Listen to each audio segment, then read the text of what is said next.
पहला अध्याय हो गया। महात्म में बता दिया उसका कि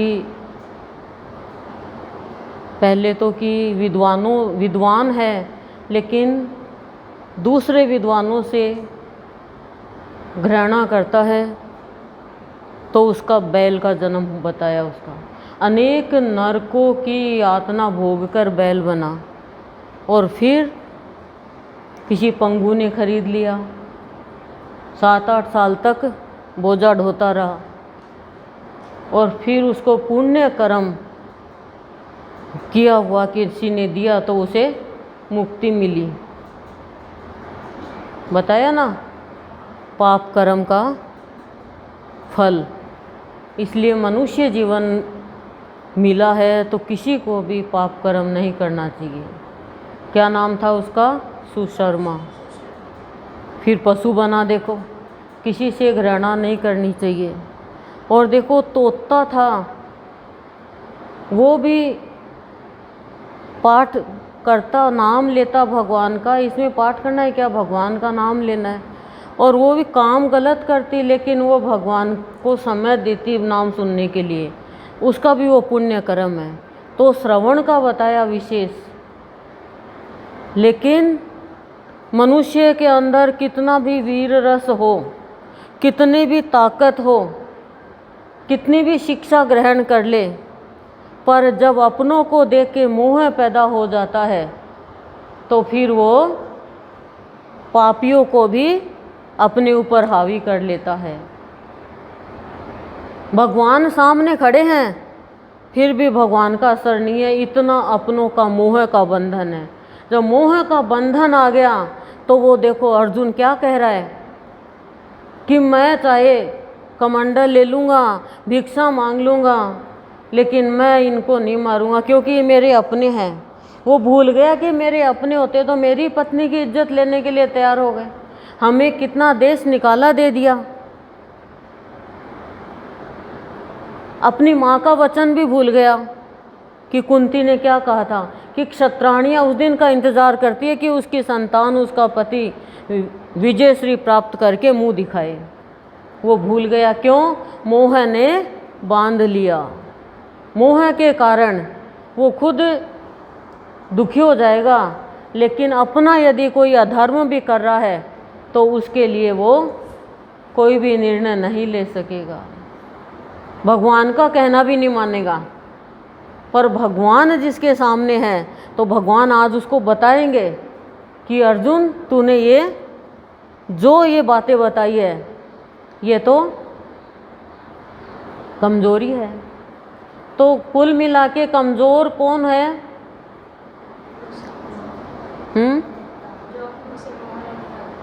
जो मोह है, जिसके अंदर मोह। अपनों से क्या, किसी से भी हो जाओ मोह तो सोने से ही हो गया। ये लो, एक अंगूठी खो गई, अब मोह है अंगूठी से, नुकसान हो गया, 10,000 का नुकसान हो गया। जीवन के श्वासों का नुकसान हो गया। पैसा कमाएंगे तो और अंगूठी ले लेंगे, लेकिन जी श्वास गए वो और नहीं मिलेंगे। तो कानों के द्वारा उस तोते ने, सूए ने गीता जी का पहला अध्याय सुना। और वो तोता किसके घर में था? वेश्या के घर में। उसने वो पुण्य, उसको ये नहीं पता मेरा पुण्य कर्म है क्या ये, पर उसने उस बैल को दिया और उसके कारण वो स्वर्ग में गया। उन कर्मों का फल। इसीलिए मैं सोच रही हूँ कि भाव निर्जरणी तो गीता, भागवत, रामायण, महाभारत, पुराण, वेद सारे के सारे हैं, लेकिन अलग अलग भी आपको पकवान खिलाती रहूं। क्यों? जिसे तरी रहे अंदर में। तर रहोगे तो तरी रहेगी, तरी नहीं हो तो तरी कैसे आएगी? पर तर होगे किसे बताओ? तर होने के पहले तर का उल्टा करो।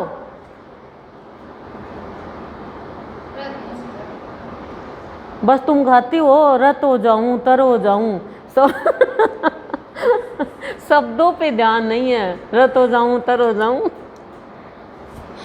अभी तक तो हो ही जाती। गाती होगी नहीं, पर भूल गई। और बोलती भी क्या, तर तर, तरी का उल्टा रीत। अब जो फंसा रीत में तो वो कहाँ गाएगा गीत, और कहाँ सुनेगा गीता, और कब बनेगा संगीत भगवान का। बताओ, हम रीत में ही तो फंसे हुए हैं। रीत में फंसा हुआ तरी में नहीं आता, और रत हुए बिना तर नहीं होता। फिर बहेगा क्या, क्या बहेगा बताओ। आप एक लोटा लो, कुछ भी लो, उसको भरा हुआ है तभी तो वो नीचे उसमें डालोगे तो अरे निकल गया, ये तो पूरा का पूरा बह गया। है ही नहीं, खाली पड़ा है, गिर जाते, कुछ है ही नहीं। बोलो आप, है ही नहीं तो भरा हुआ है वही तो बहेगा ना, भरा ही नहीं तो बहेगा क्या। अब अर्जुन के अंदर सब कुछ भरा हुआ था, लेकिन मोह ने साफ कर दिया, खत्म कर दिया। तो मोह खत्म हो जाना चाहिए हमारा। मोहन मिल गया तो मोह के कारण गलत निर्णय लेता है प्राणी, मोह के कारण घृणा करता है प्राणी। ये देख लो आप, और मोह के कारण ही मैं आपको ये चीज़ें सुनाती जा रही हूँ, जिससे आपका मोह खत्म हो। मोह के कारण नरक में जाता है प्राणी, मोह के कारण बार बार इस मृत्यु लोक में आता है प्राणी। तो आज महात्म्य में बता रहे हैं। पहले श्री भगवान कहते हैं, लक्ष्मी प्रथम अध्याय के महात्म्य का उत्तम उपाख्यान मैंने तुम्हें सुना दिया। अब अन्य अध्यायों के महात्म्य श्रवण करो। दक्षिण दिशा में वेद वेता ब्राह्मणों के पुरंदरपुर नामक नगर में श्रीमान देव शर्मा नामक एक विद्वान ब्राह्मण रहते थे। कल बताया सुशर्मा, आज देव शर्मा। वे अतिथियों के पूजक, स्वाध्यायशील, वेद शास्त्रों के विशेषज्ञ, यज्ञों का अनुष्ठान करने वाले और तपस्वियों के सदा ही प्रिय थे। उन्होंने उत्तम द्रव्यों के द्वारा अग्नि में हवन करके दीर्घ काल तक देवताओं को तृप्त किया, किंतु उन धर्मात्मा ब्राह्मण को कभी सदा रहने वाली शांति नहीं मिली। सुना, बहुत कुछ मतलब क्या किया इसने, हवन किया, दीर्घ लंबे समय तक देवताओं को तृप्त किया, और सदा शांति रहने, उस धर्मात्मा ब्राह्मण को कभी सदा शांति, सदा रहने वाली शांति नहीं मिली, बल्कि उसने वेद शास्त्रों का अध्ययन किया और यज्ञों का अनुष्ठान किया, तपस्वियों का प्रिय था और पूजक था, स्वाध्यायशील था, सारे गुण थे, सारे गुण थे, फिर भी शांति नहीं मिली। ध्यान से सुनना, ये सब किसी और की कहानी नहीं है, ये हमारी ही कहानी है। नींद आई तो उड़ा लेना, मैं देख रही हूँ। वे परम कल्याणमय तत्व का ज्ञान प्राप्त करने की इच्छा से प्रतिदिन प्रचुर सामग्रियों के द्वारा सत्य संकल्प वाले तपस्वियों की सेवा करने लगे। किसकी सेवा करने लगे? परम कल्याणमय तत्व का ज्ञान प्राप्त करने की इच्छा से। इच्छा देखो कितनी अच्छी बताई है। हमारी क्या इच्छा है, देख लो। हमारी तो इच्छा हरिद्वार जाके आई है।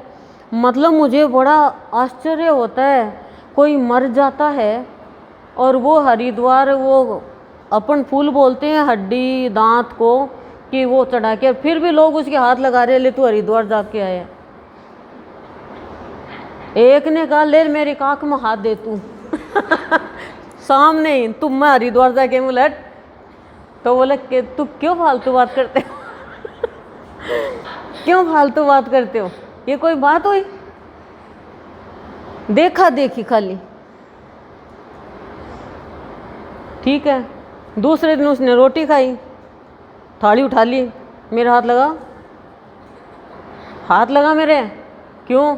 हरिद्वार गया तो तू हाथ लगाया कि मेरा धर्म तू ले ले, रोटी तू खाएगा, मेरे हाथ लगा तेरे पेट में जाएगी रोटी। ये क्या बात हुई? तो बोले पागल बना रहा क्या तू? ये दुनिया देखो देख खाली, ले भाई मार से तो चालियो कौन जा, मैं तेरे ही हाथ लगा लिया। मतलब वो हरिद्वार ही उठा ले क्या, गंगा जी उठा ले? ये क्या है? आप तो सत्संगी हो, करो स्पर्श, पर संतों का स्पर्श होना चाहिए। और वो किस लिए हरिद्वार जाके आया है? वो कोई तीर्थों के लिए थोड़ी जाके आया, वो तो बेचारा शौक में जाके आया, और तुम उसका शौक ले और टच कर करके। ये है। तब भगवान ने टच वाला मोबाइल निकाल दिया, कोई को आज्ञा देके कि मनुष्य को तो टच ना करें। टच करो तो ऐसा करो कि आपको सच मिल जाए, नहीं तो कितना ही पच कर भक्ति करो, सच का दर्शन भी नहीं होगा। और सांच वाले को कोई आंच नहीं पहुंचा सकता, इस बात का ध्यान रखना। तो कल्याणमय तत्व का ज्ञान प्राप्त करने की इच्छा से, कल्याणमय तत्व का ज्ञान, हमें तो दिमाग में भी नहीं आया ये बात कि कल्याणमय तत्व क्या है, उसका ज्ञान कहाँ मिलेगा।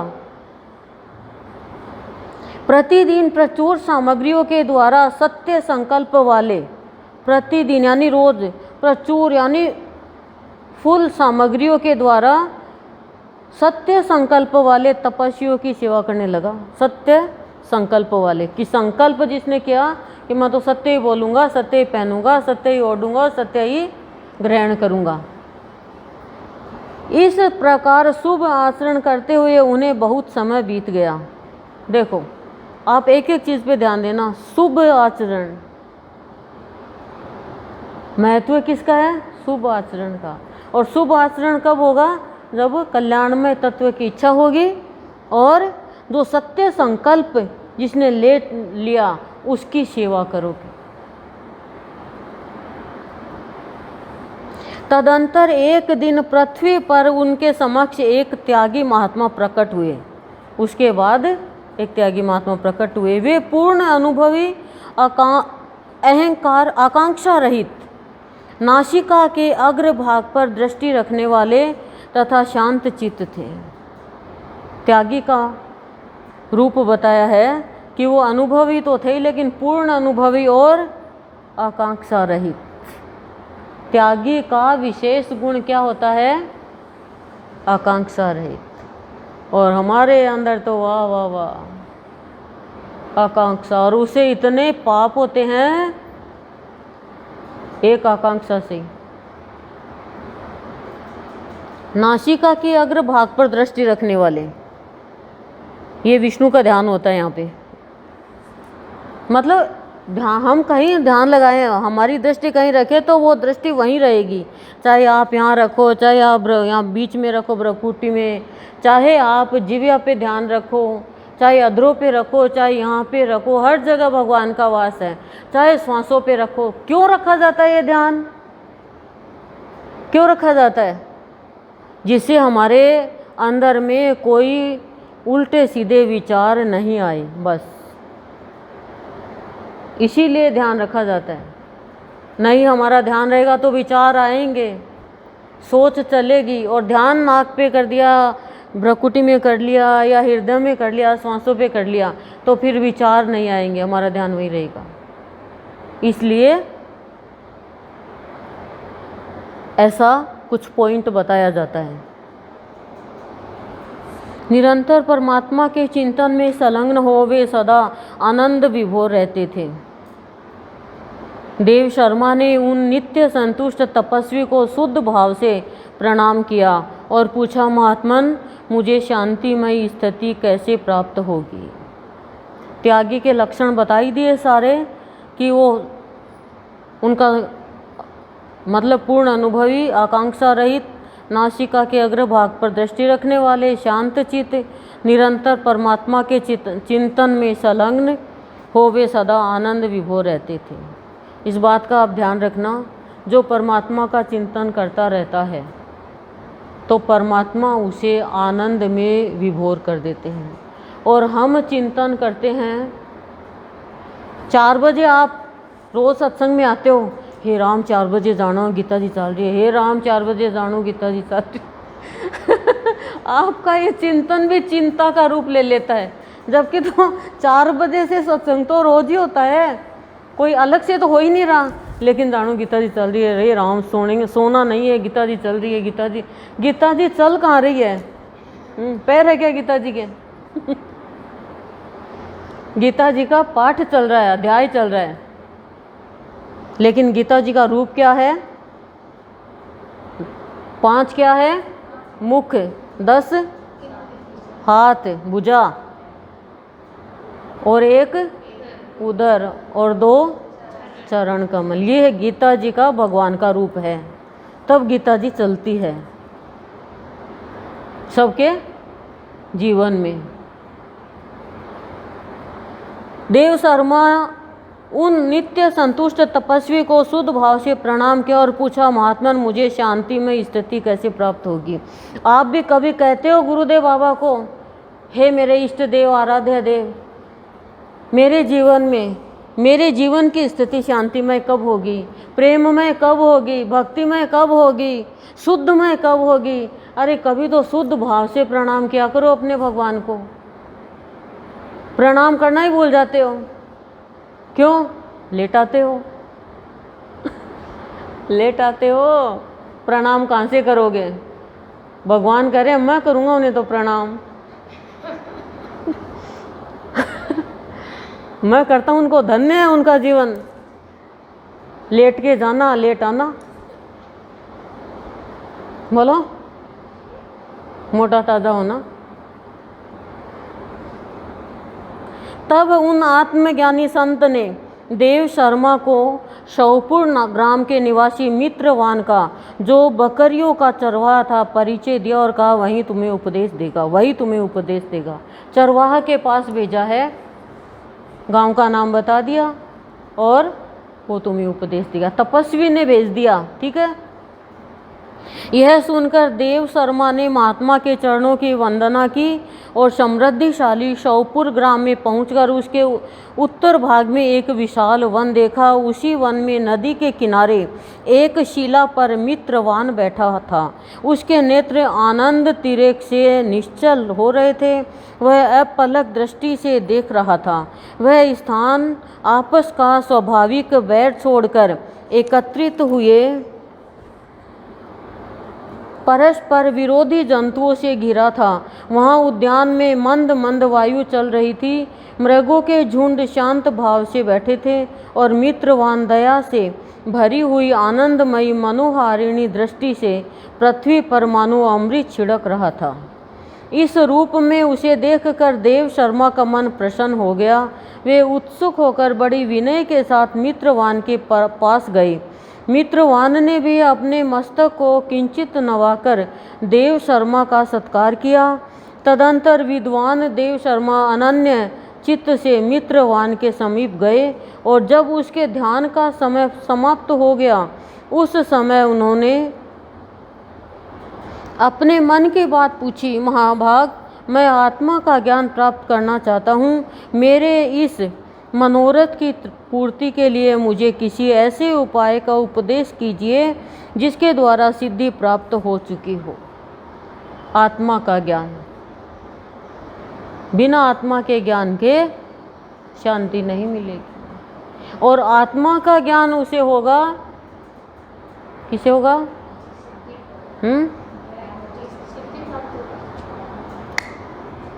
सिद्धि प्राप्त हो गई तो सिद्धि तो आत्मा हो ही है ही। बैल, इसमें तो एक दिया है ये बैर भाव का तो, लेकिन आत्मा जिसके ऊपर खुश होगी उसे आत्मा ज्ञान कराएगी। आत्मा का ज्ञान तो हो ही रहा है, रोज ही होता है इसमें। पर आत्मा तुम्हारी खुश नहीं है तुमसे। तुम्हारी आत्मा ही तो तुम्हें आत्मा का ज्ञान कराएगी। वही तो परमात्मा है, वही तो एकत्व है, वही तो ईश्वर है, पर वो तुमसे खुश नहीं है। तुम्हारी आत्मा क्यों? उस आत्मा को पता है मुझे जाना पड़ेगा और योनि में, ये तो कहना मान नहीं रहा। जब गलत काम करोगे, पाप करोगे, किसी को सताओगे, निंदा करोगे, असत्य बोलोगे, तो आत्मा तो अंदर से दुखी होती है ना कि मेरे को तो दूसरी योनि इसके कारण मिलेगी। पर मानने वाले थोड़ी हो, जानने वाले तो हो। जानोगे और मानोगे नहीं तो जानना और जनना साथ में चलेगा। समझ गए? बोलो। और ये ना निरर्थक बातें करनी छोड़ दो कि अच्छा लगता है, अच्छा लगता है, अच्छा लगता है। जो अच्छा लगता है, अच्छा लगता है ना, अच्छा लगता ही नहीं है। कहने की ज़रूरत नहीं है। अपने पति को कहती हो ना, मैंने बहुत बढ़िया लागो थे, मैंने बहुत अच्छा लागो, कहती हो क्या? ये क्या फालतू बात करने बैठ गई सत्संगी होके। अच्छा लगता, अच्छा लगता, और अभी आ जाओ फ़ोन कहीं, ऐसी उड़ जाएगी जैसे चिड़िया उड़ गई हो। भगवान के दरबार में बैठ के गंभीरता प्राप्त करके सत्य को प्राप्त करने की युक्ति निकालो।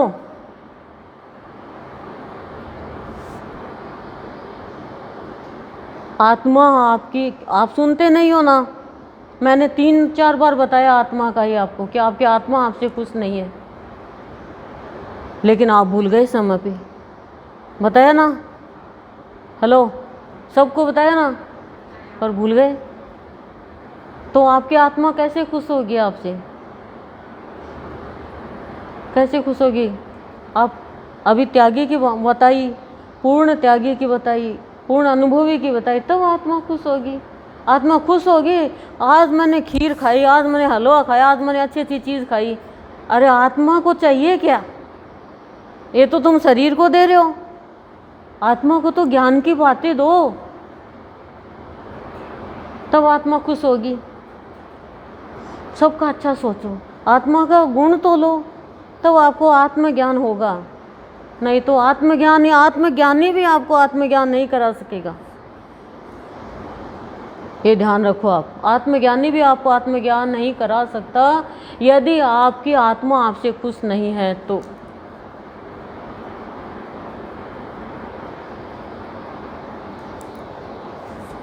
और ये बैर भाव छोड़ना, ये छोड़ना, इसी बैर भाव रखना ही तो आत्मा को नाराज करना है। यही तो अवगुण है, इसी से तो आत्मा नाराज होती है। छल कपट, बैर भाव ना, किसी को धोखा देना। रावण ने किया था। रावण को क्या आत्मज्ञान नहीं करवाया था? ज्ञानी था पर आत्मज्ञानी नहीं था वो। कारण क्या था? कारण क्या था? अरे उसको गुरु ही नहीं मिला। गुरु के बिना बताएगा कौन कि तेरी आत्मा तेरे से नाराज है? उसकी गुरु थी उसकी माँ केकसी। अब माँ भी देखो खराब हो जाए तो क्या करे। और माँ ने क्या कहा आप सबको पता ही है। गुरु कहाँ था रावण का? था ही नहीं कोई, माँ थी खाली। देव शर्मा की बात सुनकर मित्रवान ने एक क्षण तक कुछ विचार किया, उसके बाद इस प्रकार कहा।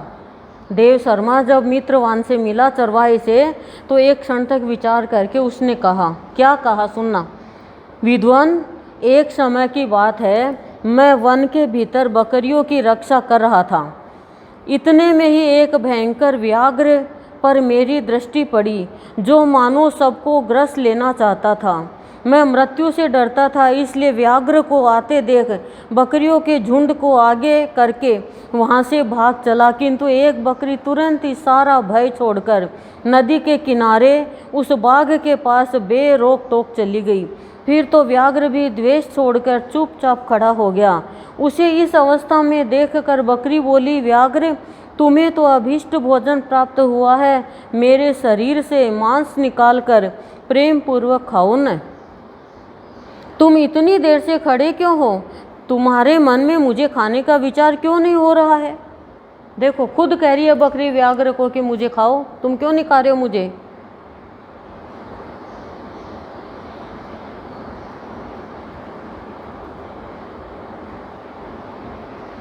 कौन कह रहा है ये बात है?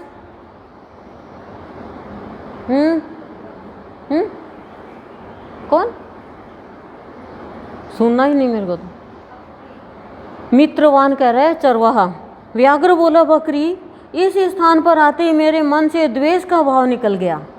स्थान की विशेषता, भूख प्यास भी मिट गई, इसलिए पास आने पर भी अब मैं तुझे खाना नहीं चाहता। बात बता रहा वो चरवाहा। व्याघ्र के यूं कहने पर बकरी बोली, न जाने मैं कैसे निर्भय हो गई हूँ, इसमें क्या कारण हो सकता है? यदि तुम जानते हो तो बताओ। यह सुनकर व्याघ्र ने कहा, मैं भी नहीं जानता, चलो सामने खड़े हुए इन महापुरुष से पूछे। ऐसा निश्चय करके वे दोनों वहाँ से चल दिए। उन दोनों के स्वभाव में यह विचित्र परिवर्तन देखकर मैं बहुत विस्मय में पड़ा था। इतने में ही उन्होंने मुझसे ही आकर प्रश्न किया। वहाँ वृक्ष की शाखा पर एक वानर राज था। उन दोनों के साथ मैंने भी वानर राज से पूछा, विप्रवर। मेरे पूछने पर वानर राज ने आदरपूर्वक कहा, अजापाल सुनो, इस विषय में मैं तुम्हें प्राचीन वृतांत सुनाता हूँ। यह सामने वन के भीतर जो बहुत बड़ा मंदिर है, वो एक चरवाहा तो सुना ही रहा है, अब कौन सुना? वानर राज सुना रहा है प्राचीन वृतांत। यह सामने वन के भीतर जो बहुत बड़ा मंदिर है, उसकी ओर देखो। इसमें ब्रह्मा जी का स्थापित किया हुआ एक शिवलिंग है। पूर्व काल में यहाँ सुकर्मा नामक एक बुद्धिमान महात्मा रहते थे, जो तपस्या में संलग्न होकर इस मंदिर में उपासना करते थे। वे वन में से फूलों का संग्रह कर लाते और नदी के जल से पूजनीय भगवान शंकर को स्नान कराकर उन्हीं से उनकी पूजा किया करते थे। इस प्रकार आराधना का कार्य करते हुए सुकर्मा यहाँ निवास करते थे। बहुत समय के बाद उनके समीप किसी अतिथि का आगमन हुआ। सुकर्मा ने भोजन के लिए फल लाकर अतिथि को अर्पण किया और कहा, विद्वान, मैं केवल तत्व ज्ञान की इच्छा से भगवान शंकर की आराधना करता हूँ। आज इस आराधना का फल परिपक्व होकर मुझे मिल गया, क्योंकि इस समय आप जैसे महापुरुष ने मुझ पर अनुग्रह किया है। सुकर्मा के ये मधुर वचन सुनकर तपस्या के धनी महात्मा अतिथि को बड़ी प्रसन्नता हुई। उन्होंने एक शिलाखंड पर गीता का दूसरा अध्याय लिख दिया और ब्राह्मण को उसके पाठ एवं अभ्यास के लिए आज्ञा देते हुए कहा, ब्राह्मण, इससे तुम्हारा आत्मज्ञान संबंधी मनोरथ अपने आप सफल हो जाएगा। यूँ कहकर वे बुद्धिमान तपस्वी सुकर्मा के सामने ही उनके देखते देखते अंतर्ध्यान हो गए। सुकर्मा विस्मित होकर उनके आदेश के अनुसार निरंतर गीता के द्वितीय अध्याय का अभ्यास करने लगे। तदंतर दीर्घ काल के पश्चात अंतःकरण शुद्ध होकर उन्हें आत्मज्ञान की प्राप्ति हुई। अंतःकरण शुद्ध होकर, ये मैं बार बार कहती हूँ, अंतःकरण शुद्ध होगा तो ही आत्मज्ञान की प्राप्ति होगी। नहीं चाहे कितना भी आप आत्मज्ञानी गुरु के पास बैठ जाओ, आपको बार बार का ज्ञान हो जाएगा, बोलने का ज्ञान हो जाएगा, चलने का ज्ञान हो जाएगा, लेकिन आत्मा का ज्ञान, तत्व का ज्ञान नहीं हो सकता। फिर वे जहाँ जहाँ गए वहाँ वहाँ का तपोवन शांत हो गया। उनमें शीत उष्ण और राग द्वेष आदि की बाधाएं दूर हो गई। इतना ही नहीं, सारी बाधाएं दूर हो जाती है फिर मनुष्य के जीवन से।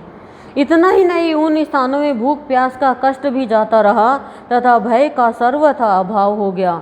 यह सब द्वितीय अध्याय का जप करने वाले सुकर्मा ब्राह्मण की तपस्या का ही प्रभाव समझो। मित्रवान कहता है, वानर राज के यूँ कहने पर मैं प्रसन्नतापूर्वक बकरी और बाघ के साथ उस मंदिर की ओर गया। वहाँ जाकर शिलाखंड पर लिखे हुए गीता के द्वितीय अध्याय को मैंने देखा और पढ़ा। उसी की आवृत्ति करने से मैंने तपस्या का पार पा लिया है। उसी का आवृत्ति यानी बार बार अध्ययन करने से। अतः भद्र पुरुष, तुम भी सदा द्वितीय अध्याय की ही आवृत्ति किया करो। ऐसा करने पर मुक्ति तुमसे दूर नहीं होगी। श्री भगवान कहते हैं, प्रिय मित्रवान के इस प्रकार आदेश देने पर देव शर्मा ने उसका पूजन किया और उसे प्रणाम करके पुरंदरपुर की राह ली। वहाँ किसी देवालय में पूर्वोक्त आत्मज्ञानी महात्मा को पाकर उन्होंने यह सारा वृतांत निवेदन किया और सबसे पहले उन्हीं से द्वितीय अध्याय को पढ़ा। उनसे उपदेश पाकर शुद्ध अंतःकरण वाली सुकर्मा प्रतिदिन बड़ी श्रद्धा के साथ द्वितीय अध्याय का पाठ करने लगे। तब से उन्होंने प्रशंसा के योग्य परम पद को प्राप्त कर लिया। लक्ष्मी यह द्वितीय अध्याय का उपाख्यान कहा गया, महात्म्य कहा गया। मतलब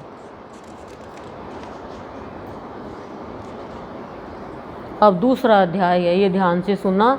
ये कृष्ण भगवान और अर्जुन का चल रहा है।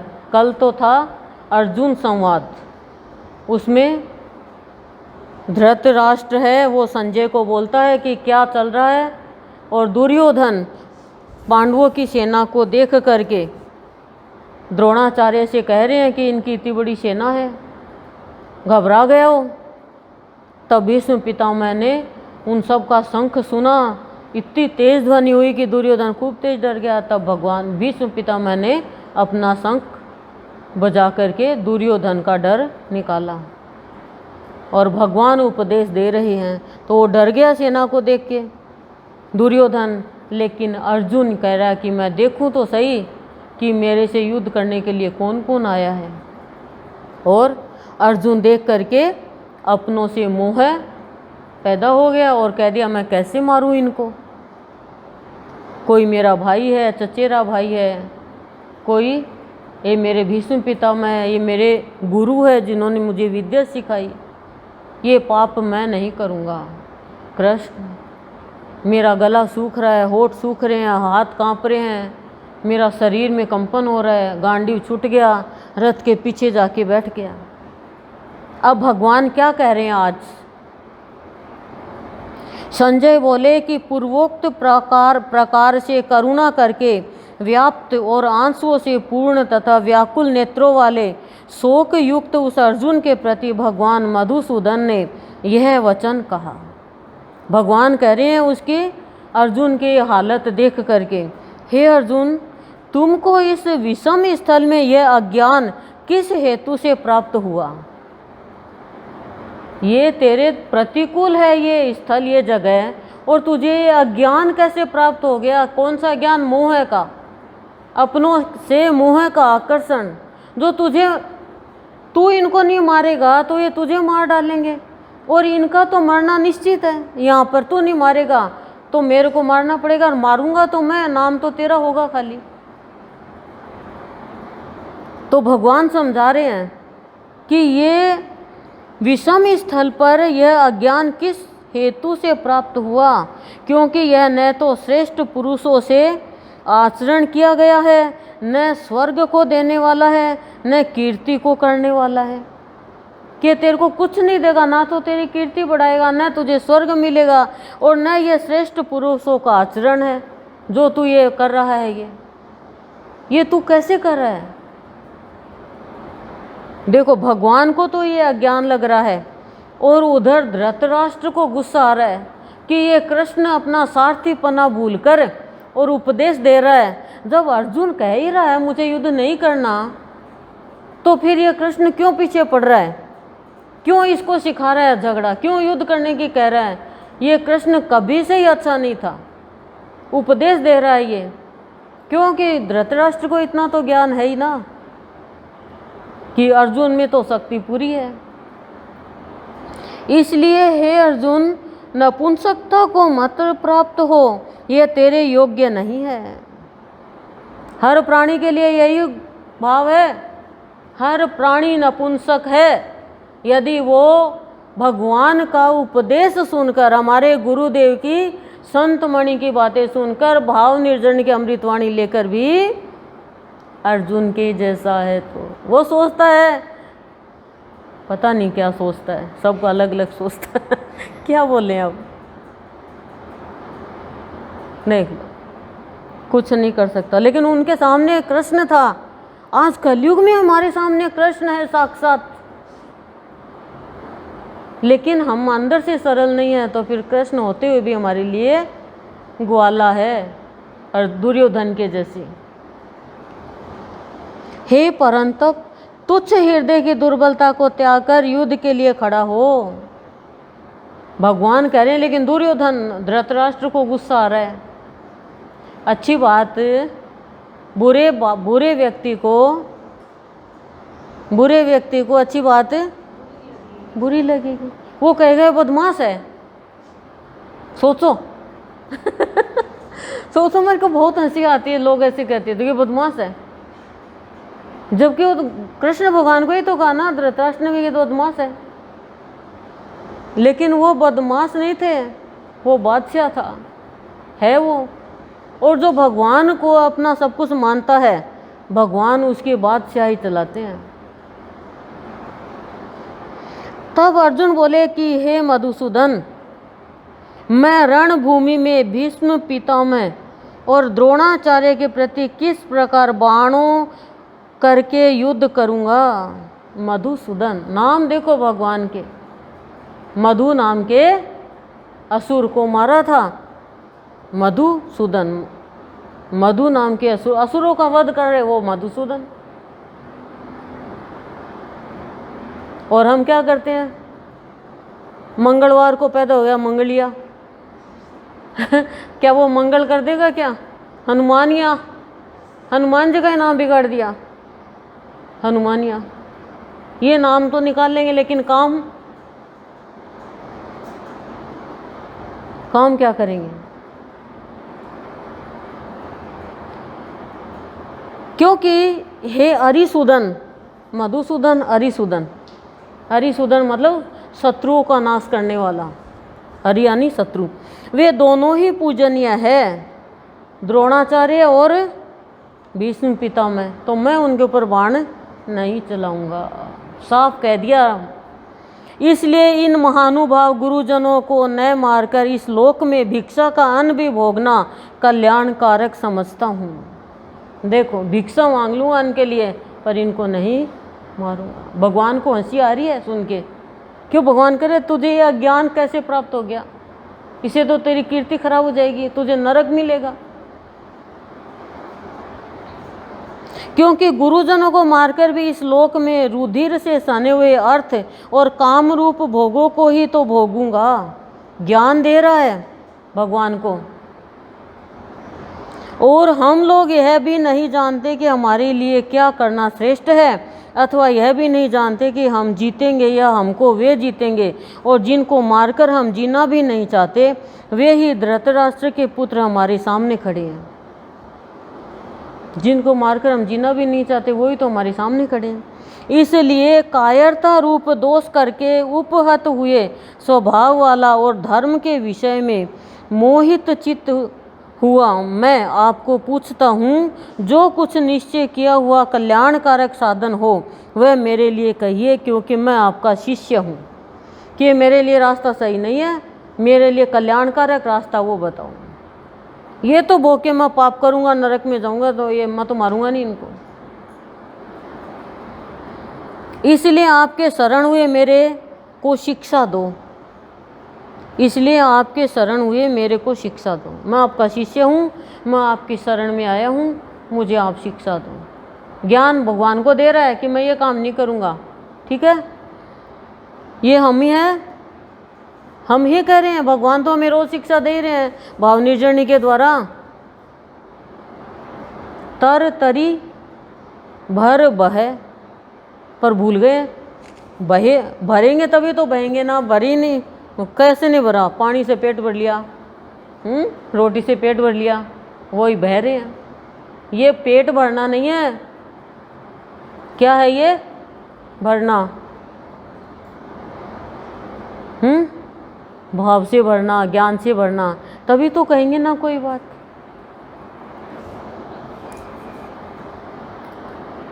क्योंकि भूमि में निष्कंटक धन धान्य संपन्न राज्य को और देवताओं के स्वामी पने को प्राप्त होकर भी मैं उस उपाय को नहीं देखता हूँ जो कि मेरी इंद्रियों के सुखाने वाले शोक को दूर कर सके।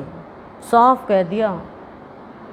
संजय बोले, हे राजन, संजय बोल रहा है धृतराष्ट्र, हे राजन, निद्रा को जीतने वाले अर्जुन अंतर्यामी श्री कृष्ण महाराज के प्रति इस प्रकार कहकर फिर श्री गोविंद भगवान से युद्ध नहीं करूँगा, ऐसे स्पष्ट कहकर चुप हो गए। उसके उपरांत हे भरतवंशी धृतराष्ट्र, अंतर्यामी श्री कृष्ण महाराज ने दोनों सेनाओं के बीच में उस शोक युक्त अर्जुन को हंसते हुए यह वचन कहे। अर्जुन शोक में चला गया और ये वचन कहे। भगवान कह रहे हैं, हम सुनना, हे अर्जुन, तू न शोक करने योग्यों के लिए शोक करता है और न पंडितों के से वचनों को कहता है। तू पंडित के से भी वचन नहीं है तेरे, और न शोक करने योग्य के लिए तू शोक करता है। ये शोक करने के लायक ही नहीं है जिनके लिए तू शोक कर रहा है। ज्ञान दे रहे हैं भगवान, ध्यान से सुनना, और हम तो हर किसी के लिए शोक करने बैठ जाते हैं। और शोक नाम का नहीं है हमारे। शोक किसका शोक करते हैं हम? किसका? बिंदी नहीं लगा रहे, साड़ी नहीं पहन रहे, त्योहार नहीं मना रहे, और अंदर ही अंदर सॉरी हलवा तो नहीं खा सकते लेकिन खीर तो बना ले। क्यों हलवा क्यों नहीं खा सकते? हलवे की सुगंध आएगी। फैक्ट बात बता रही हूँ। और टिक्की नहीं लगाने का शौक, चूड़ा नहीं पहनने का शौक, मांग नहीं भरने का शौक। अच्छा, ये बाहरी चीज़ों को शौक मना लिया और अंदर माल मलीदा चल रहा है। शौक हो ना, भूख नहीं लगे, प्यास बंद हो जाए, भूख बंद हो जाए, नींद बंद हो जाए।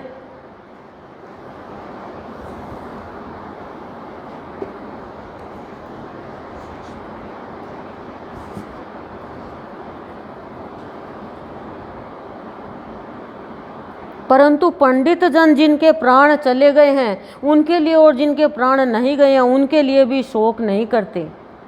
पंडितों का तो ऐसे, जिनके चले गए उनके लिए भी शोक नहीं करते, प्राण चले गए और उनके लिए, और जिनके प्राण नहीं गए उनके लिए भी शोक नहीं करते, क्योंकि आत्मा नित्य है। नित्य का मतलब, अनित्य का मतलब है, नित्य का मतलब ईश्वर परमात्मा सदा रहने वाला। इसलिए शोक करना अयुक्त है। तेरा युक्ति संगत नहीं है, शोक करना गलत है।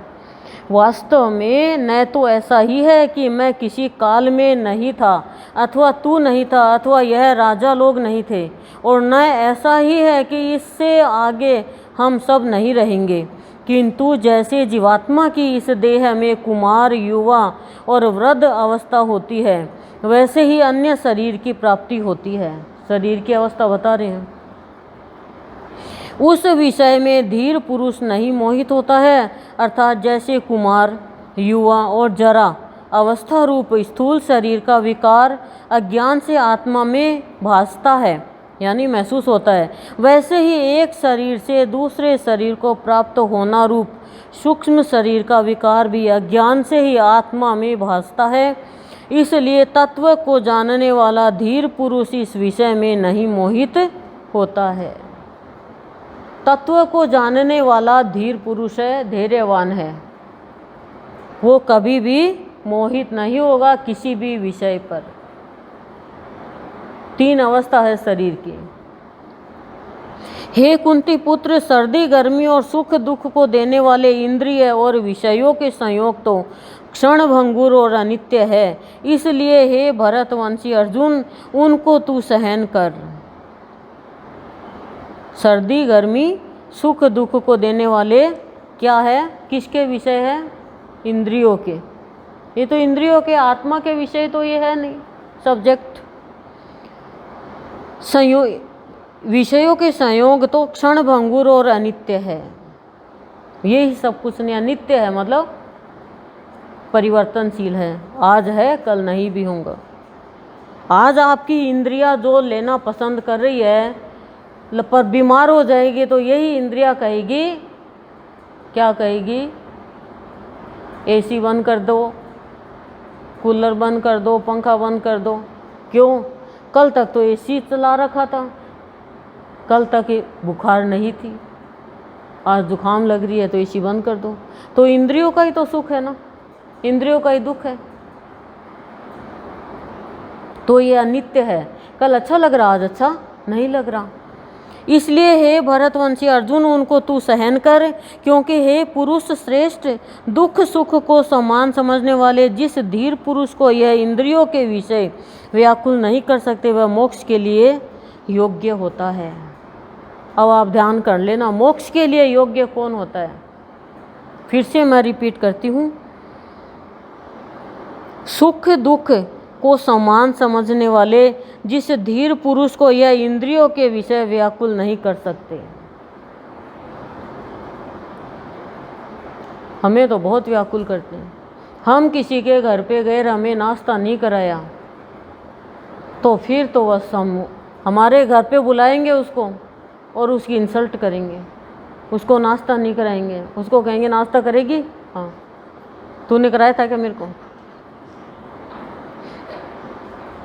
नहीं कराएंगे। मन में पक्का ठान लेंगे, मैंने इसको 2 बार नाश्ता कराया था पर इसने मेरे को चाय की भी नहीं पूछी। ठीक, मेरे को नहीं पूछी लेकिन मेरे बच्चे को भी नहीं पूछी। अब मैं इसको चाय नहीं पिलाऊंगी, चाहे कितनी बार या होता है। ये इंद्रियों का सुख है और इंद्रियों का कारण दुख होता है। नहीं पिलाया तो नहीं पिलाया, मेरा काम तो पिलाने का है। अरे तुम क्या आकाश को पानी पिलाते हो क्या, वो तो पानी दे रहा आपको, हैं पिलाते हो बोलो, धरती आपको आप एक अनाज डालते हो, धरती कितना देती है। भगवान आपको एक शब्द दे, उसके आप बहुत शब्द बढ़ा लो, तभी आप गुरुदेव खुश होंगे, नहीं तो कहाँ खुश होंगे। और आप तो उस शब्द को भी उलट फेर करके हर कुछ बना देते हो।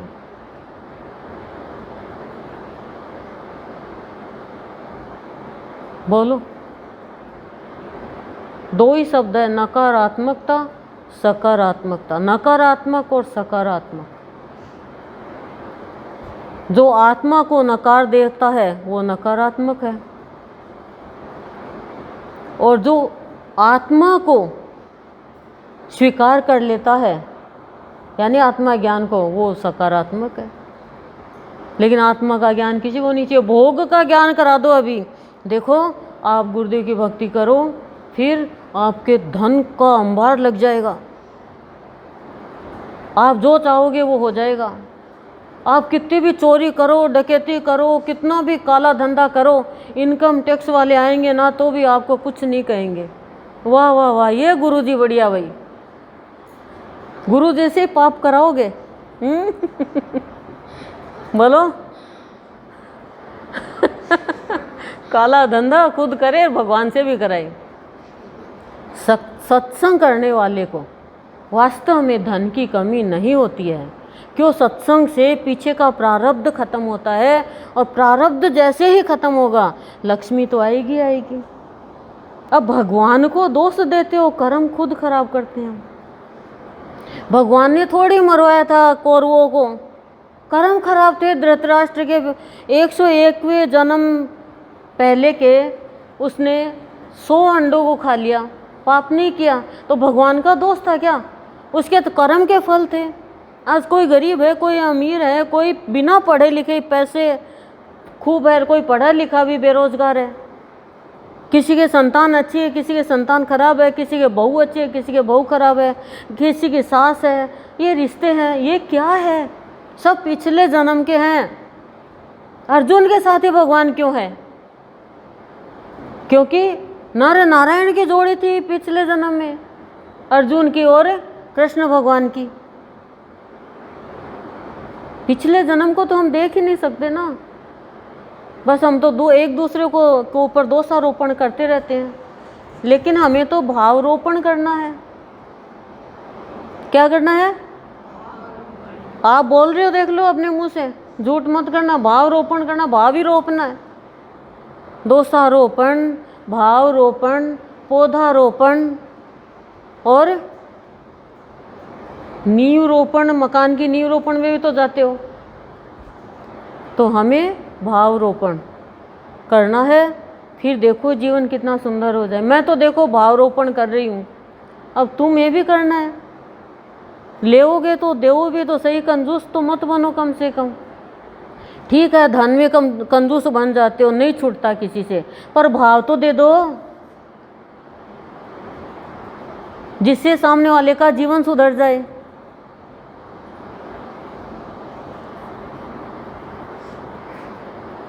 दुख सुख को समान समझने वाला, अब कैसे समझेंगे दुख सुख को समान, हो ही नहीं सकता है, तो वो तो धीर पुरुष है। लेकिन जिसके पास में गुरु है ना, वो दुख सुख को समान समझा देता है।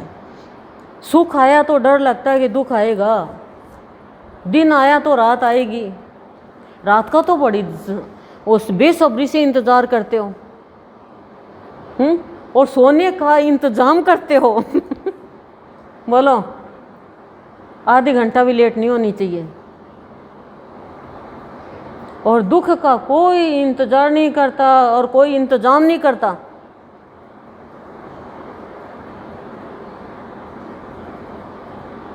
सुख का सब करते हैं, फिर भी सुख आता है, ये दुख आ जाता है। तो दुख और सुख कुछ भी नहीं है, इंद्रियों का है, कर्मेंद्रियों का है खाली, और कुछ भी नहीं। कर्म अच्छे करो, दुख आया तो सुख आएगा, इंतजार कर रहा है सुख। पांडवों को कितना दुख आया, सुख आ गया ना, और कौरवों को सुख था, फिर दुख आ गया।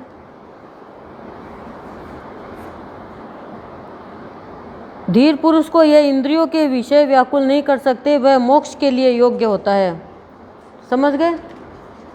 अब हमारा तो मोक्ष मुश्किल है, क्योंकि हम तो सुख दुख में हमारी तो हालत ही खराब हो जाती है, कांपने लग जाते हैं, जैसे बेहोश हो जाएंगे क्या। अभी बच्चे का किसी का फ़ोन आ जाओ फिर भी हो जाएगा। थोड़ा बहुत तो होता है, देखो आंधी तूफान आते हैं तो तना तो हिलता है, लेकिन पेड़ ही हिल जाएगा तो क्या होगा। और हे अर्जुन, असत वस्तु का तो अस्तित्व नहीं है और सत्य का अभाव नहीं है, इस प्रकार इन दोनों का ही तत्वज्ञानी पुरुषों द्वारा देखा गया है।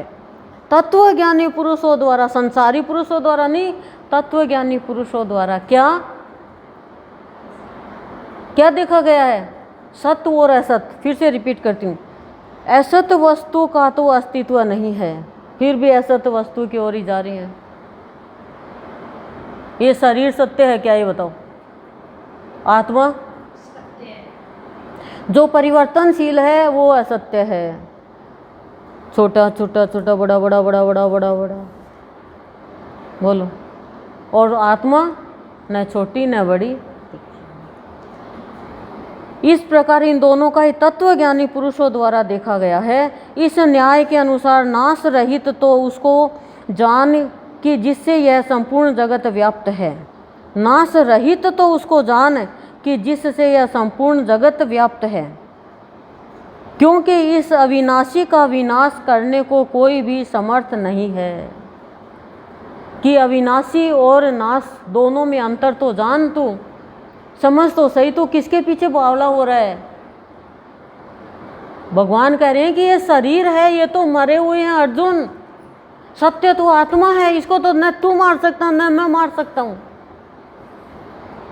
और इस नाश रहित अप्रमेय, अप्रमेय का मतलब जो जाना ही नहीं जा सके,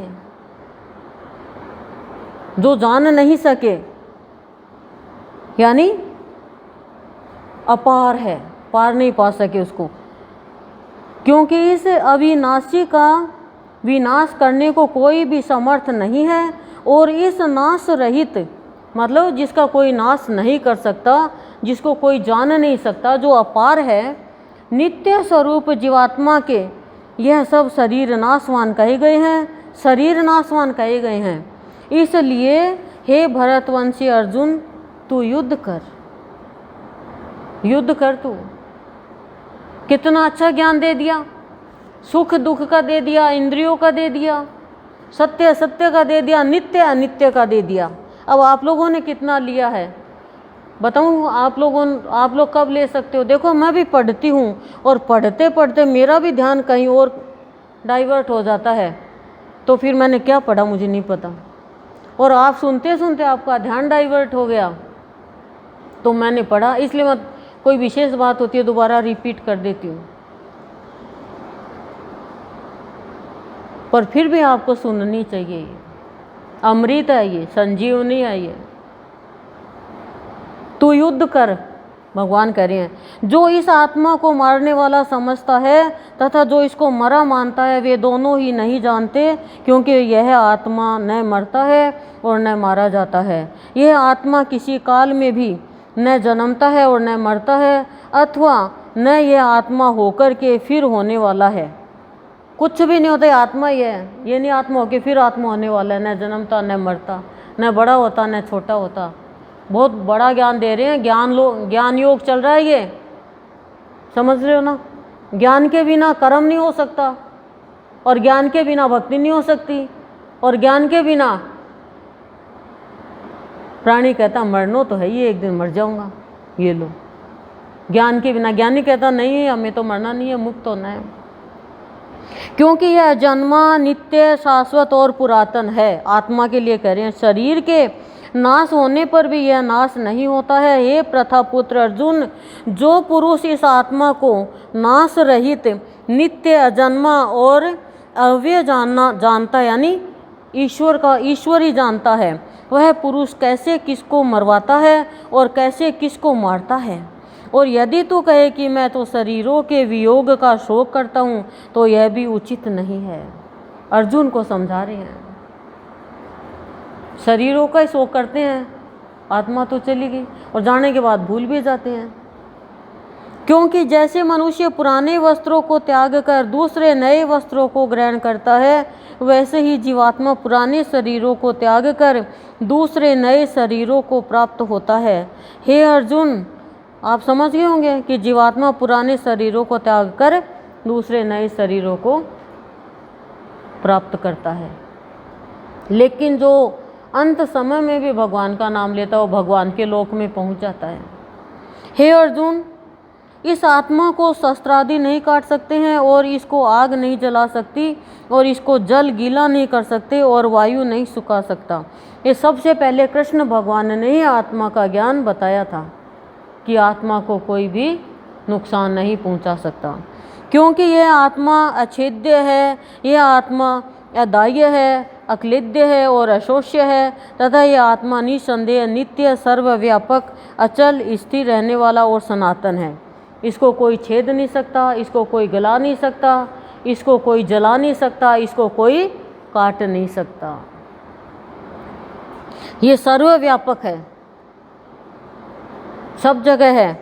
यह अचल है, ये चलायमान नहीं है, चंचल नहीं है, ये एक जगह स्थिर रहने वाला और सनातन है। समझ गए। यह आत्मा अव्यक्त अर्थात इंद्रियों का अविषय, और यह आत्मा अचिंत्य अर्थात मन का अविषय, और यह आत्मा विकार रहित अर्थात न बदलने वाला कहा गया है। इससे हे अर्जुन, इस आत्मा को ऐसा जानकर तू शोक करने योग्य नहीं है, अर्थात तुझे शोक करना उचित नहीं, कि तू शोक मत कर। ये आत्मा अव्यक्त है, यानी दिखाई देने वाली नहीं है, इंद्रिया नहीं है, ये इंद्रियातीत है। अव्यक्त यानी इंद्रियातीत है, स्थूल नहीं है, मतलब सूक्ष्म है।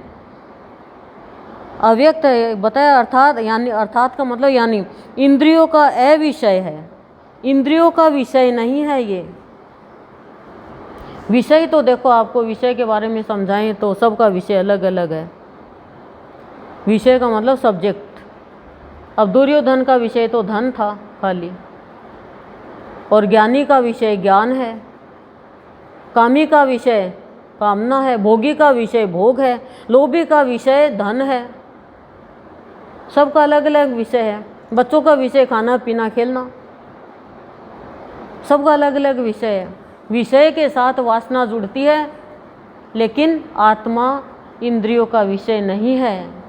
आप ये सोचो ये शरीर का ज्ञान हो गया और मुझे तो बस बहुत अच्छा लग रहा है, नहीं। आत्मा अचिंत्य यानी मन का अविषय है। मन अलग है, आत्मा अलग है, और ये आत्मा विकार रहित है, यानी बदलने वाला कहा गया है।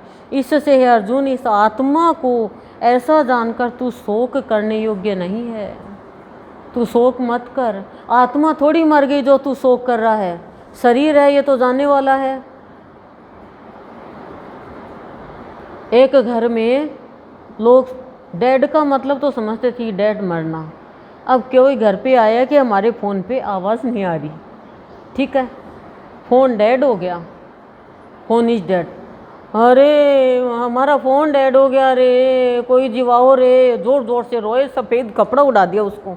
लोग आ गए इकट्ठे होकर कि कौन मर गया अरे क्या हो गया, अरे हमारा फ़ोन डेड हो गो लोग वाक समझे नहीं क्या हो गया, अरे दिखे नहीं, ये बात नहीं कर रहा, ये डेड हो गया। अरे तो माथा खराब है तुम्हारा। बोले सुबह सुबह चाय पी रहे थे, घर में बैठे चिल्ली मार मार रोए। डेड का मतलब मर गया कि मर गया यार, अरे तो ये क्या, ये तो ठीक हो जाएगा। समझे नहीं, मजाक हो गया सबके लिए, सबके लिए। जैसे मैंने बताया ना अभी कि एक चिट्ठी फटी हुई आ गई, ज़ोर ज़ोर से चिल्ली मार मार रोए, अरे मेरे और बाबूजी बीमार थे, वो मर गए, बाबूजी मेरे को छोड़ के कहाँ चले गए, बाबूजी मैं मिलती। एक पढ़ी लिखी बहू आती है कि कैसे पता चला, फ़ोन आएगा? बोला नहीं, चिट्ठी फटी हुई आ गई कोना। तो बोले कोना फटे हुए तो इसका मतलब ये थोड़ी है कोई मरने की चिट्ठी है। बोला नहीं नहीं, फटी हुई आने का मतलब कोई मर गया, इसके लिए कोना पढ़ते हैं। फिर उसने चिट्ठी पढ़ी कि देखें कब मरा क्या हुआ। पढ़ा तो लिखा कि भाई भतीजे की सगाई कर दी, शादी फिक्स कर दी।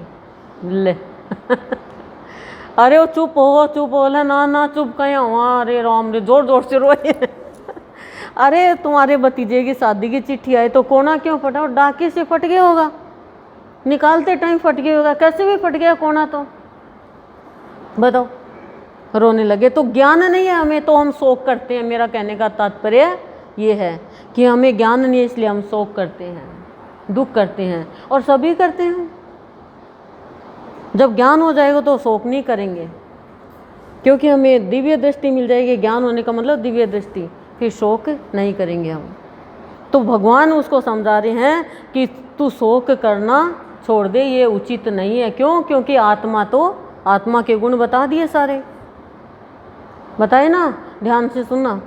यदि तू, क्योंकि कृष्ण भगवान का ज्ञान चल रहा है, और आप ये सोचोगे कि दो सेना खड़ी है युद्ध के लिए, एक इधर इधर 4 है पर इधर पुरुष है 3 और इधर कौरवों पांडवों की सेना थी ना, 2 सेना है, बीच में रथ है, ये मान के चलो आप और कृष्ण भगवान अर्जुन को ज्ञान दे रहे, तो ये मान के चलो कि भगवान गुरुदेव हमारे कृष्ण बन के हमें ज्ञान करा रही है। हम सभी अर्जुन ही मान लो, ये तो मजाक किया मैंने, 2 सेना अर्जुन मान के ज्ञान लो, ठीक है, तो ही ज्ञान प्राप्त होगा। अभी तक तो सन्नाटा छा जाना चाहिए था शरीर में ज्ञान, आत्मा का ज्ञान लेने के बाद। यदि तो इसको सदा जन्मने और सदा मरने वाला माने तो भी हे अर्जुन इस प्रकार शोक करने को योग्य नहीं है, क्योंकि ऐसा होने से तो जन्मने वाले की निश्चित मृत्यु और मरने वाले का निश्चित जन्म होना सिद्ध हुआ। इससे भी तो इस बिना उपाय वाले विषय में शोक करने को योग्य नहीं है। यह भीष्मादिकों के शरीर मायामय होने से अनित्य है, इससे शरीरों के लिए भी शोक करना उचित नहीं, क्योंकि हे अर्जुन संपूर्ण प्राणी जन्म से पहले बिना शरीर वाले और मरने के बाद भी बिना शरीर वाले ही है, केवल बीच में ही शरीर वाले प्रतीत होते हैं, फिर उस विषय में क्या चिंता है। हे अर्जुन यह आत्म तत्व बड़ा गहन है, इसलिए कोई महापुरुष ही इस आत्मा को आश्चर्य की ज्यों देखता है और वैसे ही दूसरा कोई महापुरुष ही आश्चर्य की ज्यों इसके तत्व को कहता है, और दूसरा कोई भी इस आत्मा को आश्चर्य की ज्यों सुनता है, और कोई कोई सुनकर भी इस आत्मा को नहीं जानता, सुनकर भी आत्मा को नहीं जानता। कि जो सुनता ना वैसा, ज्यों का मतलब जो सुनता वैसा का वैसा ही अंदर लेके जाता है। हे अर्जुन ये आत्मा सबके शरीर में सदा ही अवध्य है। अवध्य का मतलब कि जिसका कभी वध नहीं किया जाता, हत्या नहीं की जा सकती, मार नहीं सकते। सबकी आत्मा, सबकी, चाहे मनुष्य हो, मानव हो, दानव हो, पशु हो, पक्षी हो, असुर हो, कोई भी हो। इसलिए संपूर्ण भूत प्राणियों के लिए तू शोक करने को योग्य नहीं है और अपने धर्म को देखकर भी तू भय करने को योग्य नहीं है, क्योंकि धर्म युक्त युद्ध से बढ़कर दूसरा कोई कल्याणकारक कर्तव्य क्षत्रिय के लिए नहीं है। धर्म की बात आ गई है, अब आत्मा की चल रही थी, अब धर्म की बात आ गई है कि अब और अपने धर्म को देखकर भी तू भय करने को योग्य नहीं है, क्योंकि तू बहुत शक्तिशाली है, तू वीर है। क्योंकि धर्म युक्त युद्ध से बढ़कर दूसरा कोई कल्याणकारक कर्तव्य क्षत्रियों के लिए नहीं है। कल्याणकारक कर्तव्य है ये तेरा, जो तू धर्म युक्त युद्ध कर रहा है।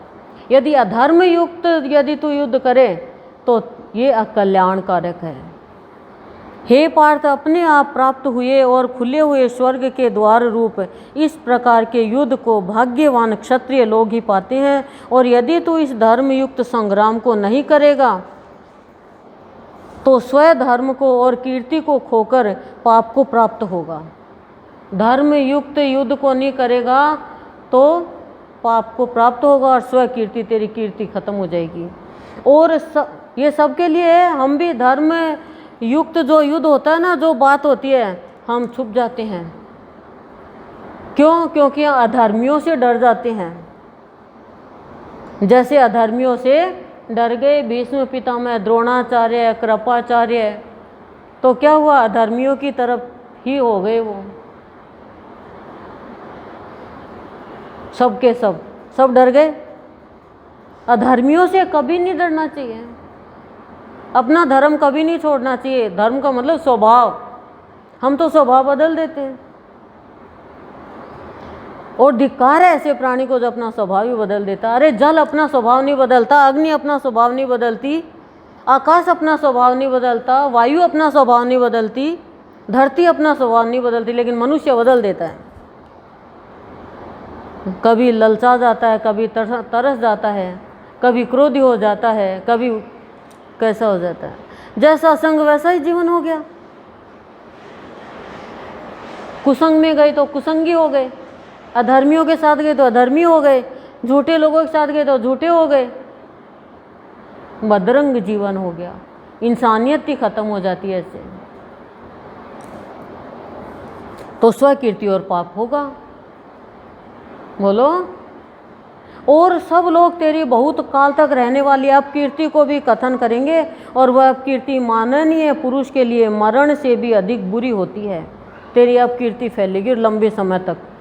और जिनके तू बहुत माननीय होकर भी अब तुच्छता को प्राप्त होगा, वे महारथी लोग तुझे भय के कारण युद्ध से उपराम हुआ मानेंगे, और तेरे बैरी लोग तेरे सामर्थ्य की निंदा करते हुए बहुत से न कहने योग्य वचनों को कहेंगे। फिर उससे अधिक दुख क्या होगा? इससे युद्ध करना तेरे लिए सब प्रकार से अच्छा है, क्योंकि या तो मरकर स्वर्ग को प्राप्त होगा अथवा जीतकर पृथ्वी को भोगेगा। इससे हे अर्जुन, युद्ध के लिए निश्चय वाला होकर खड़ा हो। साफ कह दिया कि तेरी अपकीर्ति फैलेगी, और न कहने वाले वचन कहेंगे तेरे माननीय जो है, पूजनीय जो है वो तेरे को। यदि तुझे स्वर्ग तथा राज्य की इच्छा न हो तो भी सुख दुख, लाभ हानि और जय पराजय को समान समझकर उसके उपरांत युद्ध के लिए तैयार हो। इस प्रकार युद्ध करने से तू पाप को प्राप्त नहीं होगा। कहने का तात्पर्य, हम कहते हैं मेरा क्या धर्म होगा, मैं क्यों कोई के बीच में आऊं, मैं क्यों बोलूं।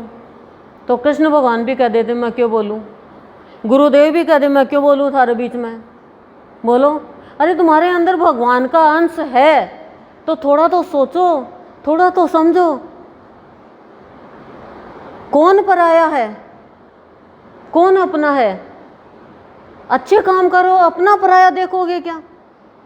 और अपना ही अपना नहीं है तो जीवन ही सपना है। फिर अपनों से भी युद्ध करना पड़ जाता है। अधर्मी है, पापी है तो क्या अपने हुए? वो अपने हुए क्या? जो पाप को पनपाता है वो अपने कैसे हुए? नहीं मेरे अपने मेरे अपने मेरे अपने हो। तब अर्जुन को समझा रहे हैं और वो कृष्ण भगवान ये ज्ञान गुरुदेव हमें करा रहे हैं कि ऐसे तो ये मानने वाली है नहीं। अब इस ज्ञान को भी लेकर आप नहीं मानोगे तो फिर देखते हैं कौन सा ग्रंथ लेते हैं। यदि तुझे स्वर्ग तथा राज्य की इच्छा नहीं भी है, यानी कोई भी तुम्हारे अंदर इच्छा, तुम्हें कोई भी लाभ नहीं है, लाभ का लोभ छोड़ो, लाभ का लोभ देता है क्षोभ, जैसे कैकेयी को दिया।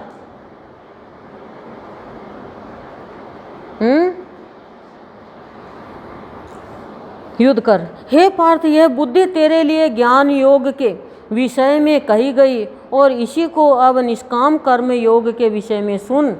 अभी तो मैंने ज्ञान योग के विषय में कहे कि तेरी बुद्धि को ज्ञान योग में लेके जा, ज्ञान से योग कर। अब निष्काम कर्म योग, यानी कर्म के प्रति कोई भी आसक्ति नहीं, कोई भी फल की इच्छा नहीं। ऐसा तो असंभव हो जाएगा हमारे लिए तो। हे पार्थ, यह बुद्धि तेरे लिए ज्ञान योग के विषय में कही गई है, इसी को अब निष्काम कर्म योग के विषय में सुन कि जिस बुद्धि से युक्त हुआ तू कर्मों के बंधन को अच्छी तरह से नाश करेगा। निष्काम कर्म योग को बुद्धि में लगाएगा तो सारे बंधन को तुझे नाश करना आ जाएगा। बंधन में तो बंधे हुए हैं ना। इस निष्काम कर्म योग में आरंभ का अर्थात बीज का नाश नहीं है और उल्टा फल रूप दोष भी नहीं होता है। इसलिए इस निष्काम कर्म योग रूप धर्म का थोड़ा भी साधन जन्म मृत्यु रूप महान भय से उद्धार कर देता है। जन्म मृत्यु और भय तीनों ही छूट जाते हैं, उद्धार हो जाता है। ये सांख्य योग चल रहा है, सांख्य योग बहुत ऊंचा योग है। शिव जी की भी समाधि टूट गई। कहा पार्वती ने, महादेव ये क्या, आपकी तो वर्षों वर्षों समाधि। तब कहा कि देवी तुम भी सुनो, धरती पर अमृत बरस रहा है। भगवान कोई समय सूर्य देव को ज्ञान दिया था। ये मैंने कल आपको कि सूर्य देव ने दिया था, ये नहीं, मैंने दोबारा से सुना, इसने डाला तो ने और को में कितना अंतर हो गया। भगवान ने सूर्य देव को दिया था और अब भगवान अर्जुन को दे रहे हैं। तो अर्जुन के बहाने से सब देवी देवता नारद जी सब सुने कि देखो देवी, नारद भी घूमता फिरता रहता, स्थिर हो गया। सांख्य योग यानी स्थित प्रज्ञा, यानी स्थिर होना। अब बुद्धि भी स्थिर होनी चाहिए, आज मन भी स्थिर होना चाहिए। स्थिरता का ज्ञान है ये। निष्काम ज्ञान योग और निष्काम कर्म योग का चालू हो गया अब। हे अर्जुन, इस कल्याण मार्ग में निश्चयात्मक बुद्धि एक ही है और अज्ञानी पुरुषों की, अज्ञानी पुरुष किसको बताया, सकामी। सकामी यानी कामना से भरा हुआ। बुद्धियां बहुत भेदों वाली अनंत होती है। हे अर्जुन,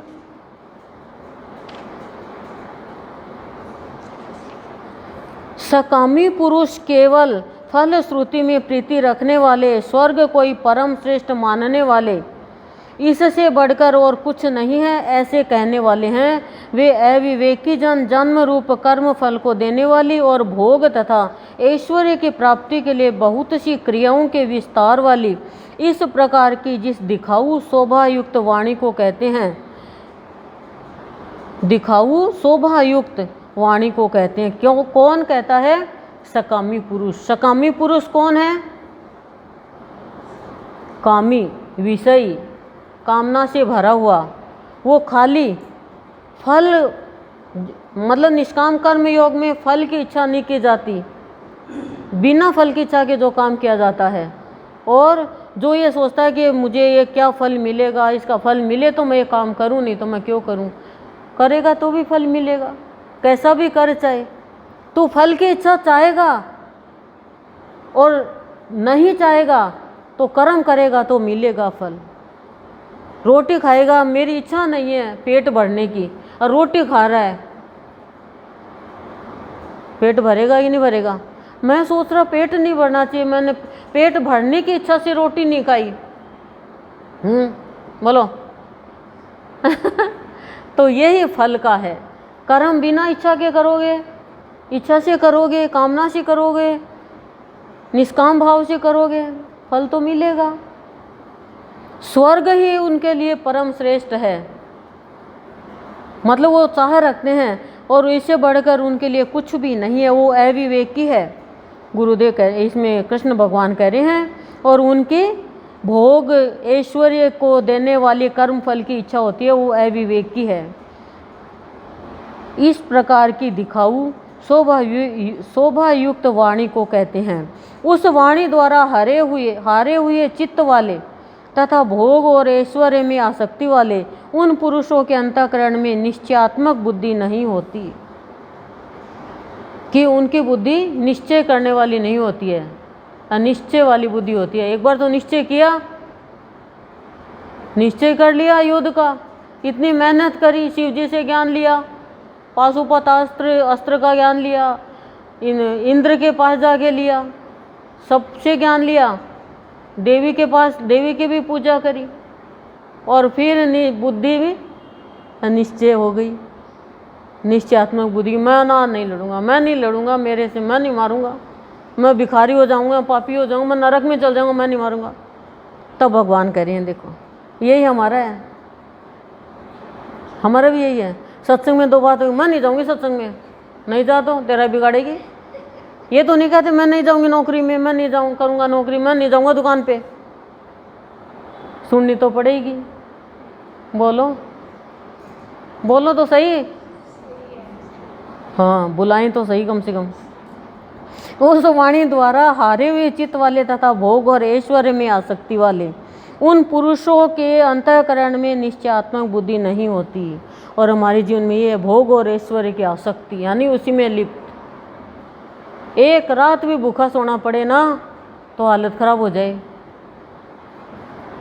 हालत खराब हो जाए। और कोई बीमार है तो 2 रात भी रोटी ले जा रोटी नहीं चाहिए रोटी, क्यों? अरे बीमार तो वो है, मुंह है ना, ये नहीं अच्छी लगती, और ये मनुष्य को खत्म कर देती है। हे अर्जुन, सब वेद तीनों गुणों के कार्य रूप संसार को विषय करने वाले अर्थात प्रकाश करने वाले हैं। कौन?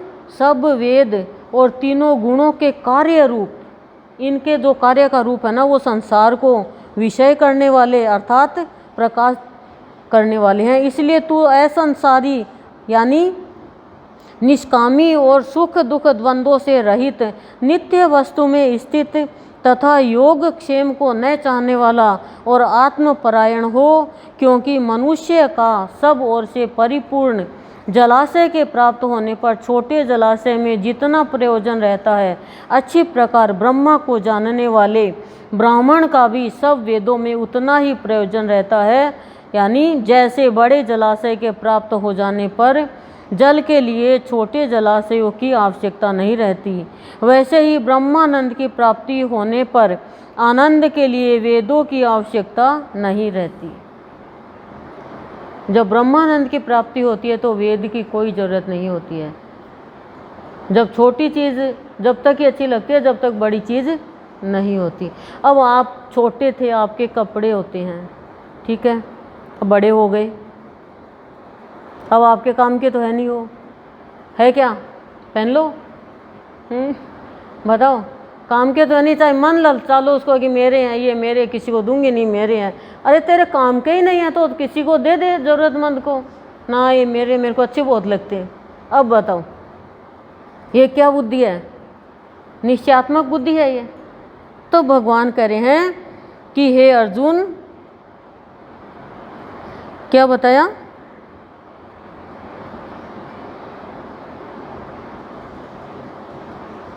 योग क्षेम को न चाहने वाले आत्मपरायण हो, यानी आत्मा के संपर्क में रहे। योग क्या है और क्षेम क्या है? योग है अप्राप्त की प्राप्ति का नाम, योग है। और हम योग किसको कहते हैं? जोड़ते जाओ, संग्रह करते जाओ। जिसको प्राप्त नहीं कर सकते, आत्मा की प्राप्ति को, परमात्मा की प्राप्ति को योग। और क्षेम क्या है? प्राप्त वस्तु की रक्षा का नाम। जो प्राप्त हो गया उसकी रक्षा करना हमारा काम है, उसको क्षेम कहते हैं।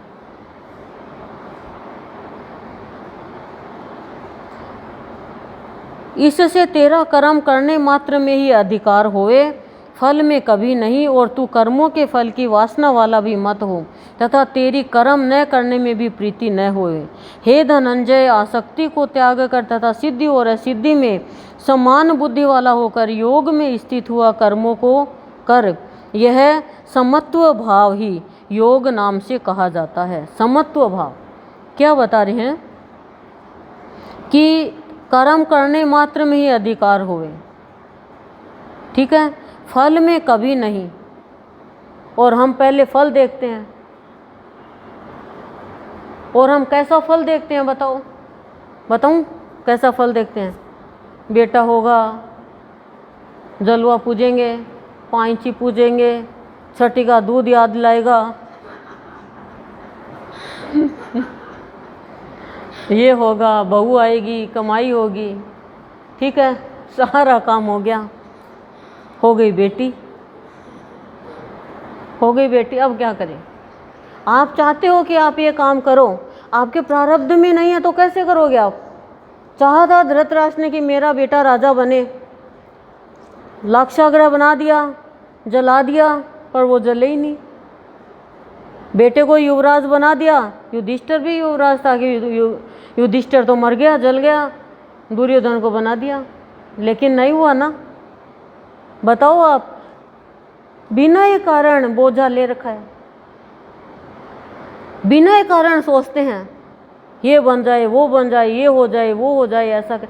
अरे सही काम करो, प्रारब्ध खराब आए तो भी आपके अंदर इतनी तो विवेक होना चाहिए कि ये काम गलत है। समझ तो आई, मैं तो सोच रही नहीं करूँ, पता नहीं कैसे हो गया।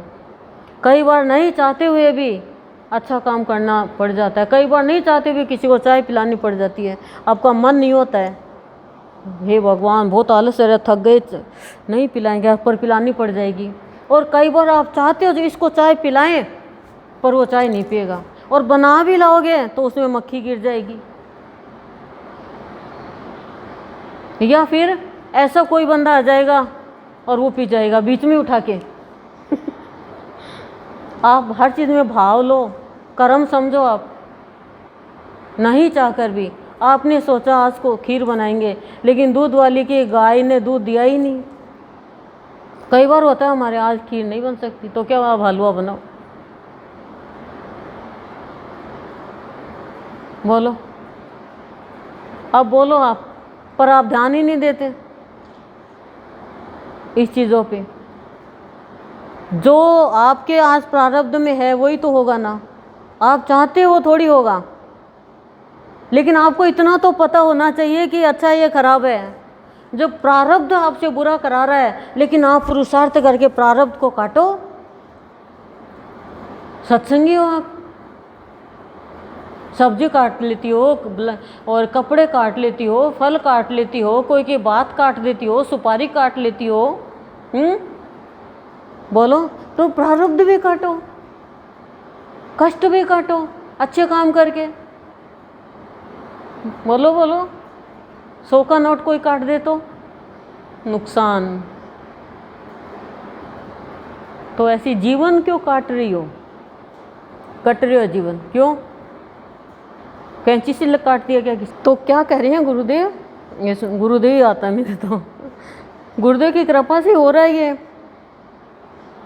उस वाणी द्वारा हारे हुए चित्त वाले तथा भोग और ऐश्वर्य में आसक्ति वाले उन पुरुषों के अंतःकरण में निश्चयात्मक बुद्धि नहीं होती। बस उनको तो मिलना चाहिए, ऐश्वर्य चाहिए। हे अर्जुन, सब वेद तीनों गुणों के कार्य रूप संसार को विषय करने वाले अर्थात प्रकाश करने वाले हैं। इसलिए तू असंसारी अर्थात निष्कामी और सुख दुखादि द्वंद्वों से रहित नित्य वस्तु में स्थित तथा योग क्षेम को न चाहने वाला और आत्मपरायण हो। हे धनंजय, आसक्ति को त्याग कर तथा सिद्धि और असिद्धि में समान बुद्धि वाला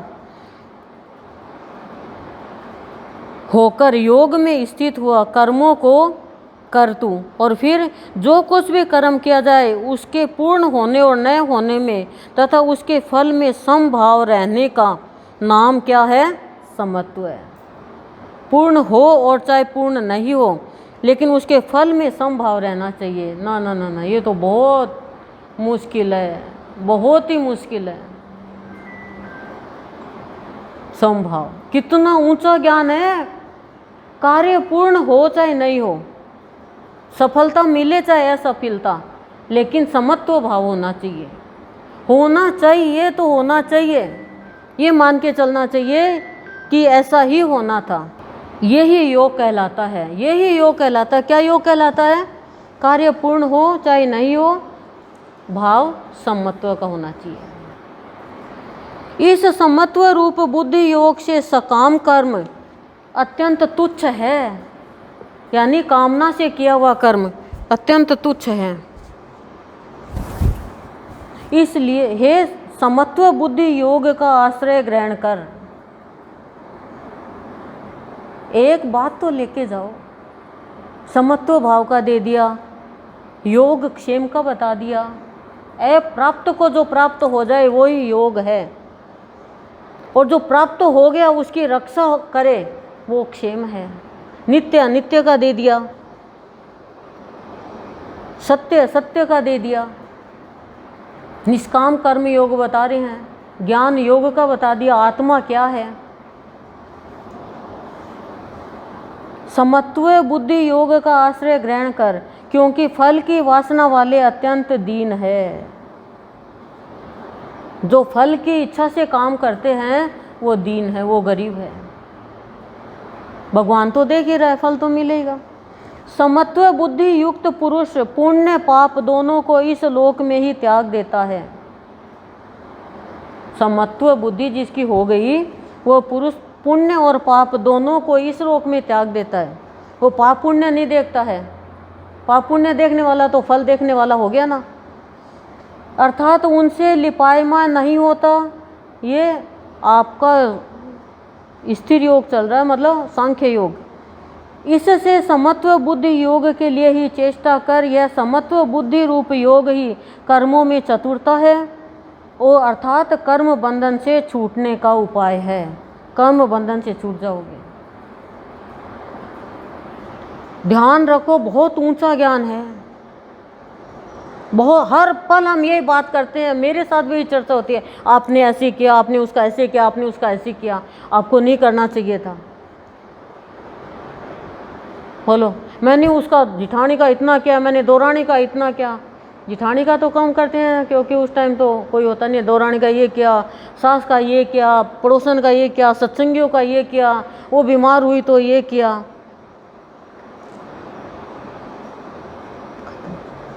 सत्संग में ये किया, मैंने ये किया, मैंने वो किया, मैंने इतना किया, मैंने उतना किया। मैं आधी रात को गई, मैं सुबह जल्दी उठ के गई, मैं सोने से पहले गई। हंस रही है वो सामने पीछे बैठी बैठी मेरे। वास्तविक बात बता रही हूँ ना, ये चलता है।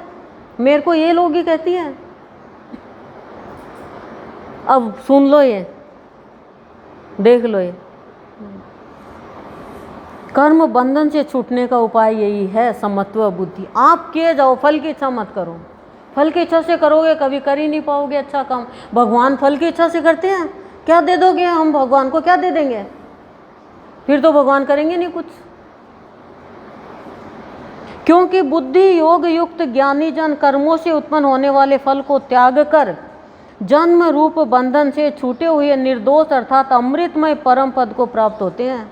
अमृतमय परम पद को प्राप्त हो जाओगे। इसलिए कभी भी ये मत कहो, और हम तो सबका ही गिना देते हैं, सबका ही गिना देते। गिनाओ मत। अच्छा किया भगवान, तुमने मेरे से अच्छा कराया, बस अच्छा कराते रहना। हम तो किसी की सहायता भी करेंगे तो भी खून चूस लेंगे उसका। क्या बन के? वो गाय के क्या चिपकी रहती है? चीचड़ बन के। वाह भैया।